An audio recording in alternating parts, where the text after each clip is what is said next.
Honestly, I doom scrolled like a boomer last night about Hurricane Milton. Okay, Milton. That's the name they picked. Okay. Sure, science geek, freaking lab Milton hurricane.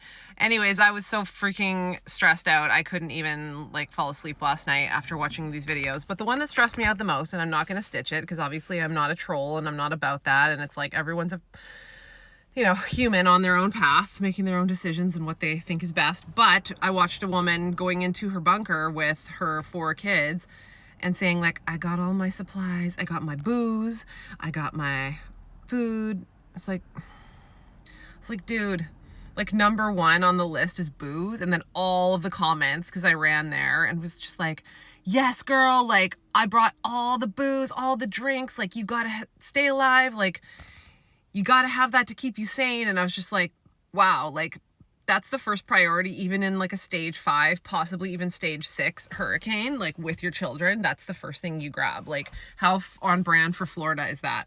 I've been to Florida many, many, many times. Probably the drunkest I would ever get back in the day was in Florida. Those people love to party, and it's not like regular size drinks, it's like Florida size drinks, right? Like I went to a pool party. I've posted about this party before on my page, and it was like 40s, like 60 40s of alcohol, like bathtubs, like, and there was a lightning storm. I ended up in the pool. I don't know, like I was 100% drunk, and it sucks.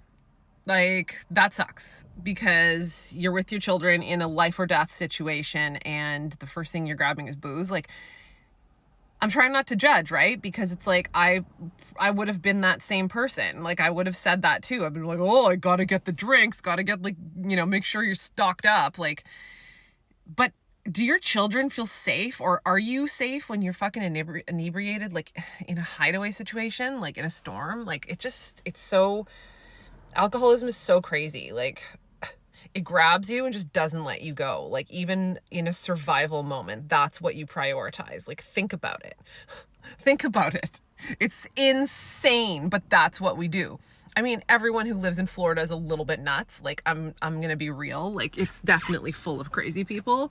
Some crazy in a great way and some crazy in just like a you're bananas way. And I think we all saw evidence of that last night with people just like, oh, I'm going to be back here in the eye of the storm later. And like some guys in the middle of like gale force winds, like barely clinging to like a branch as the wind is like trying to blow him into the ocean. Like, there's a natural selection as well.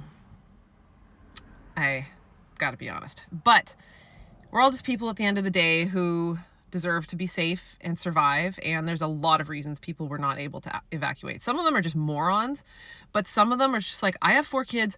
I have no gas in my car. There's no gas available. There's no, hotels, flights, and I'm in the middle of nowhere. Like I got to stay here and hunker down. Like that's real. Like I don't want to judge and say like, if I'm in that situation, I would have to,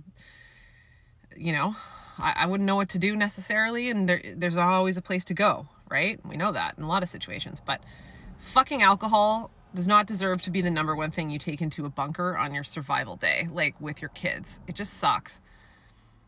It sucks that that's how we are as a society. And that's all I'm going to say about that.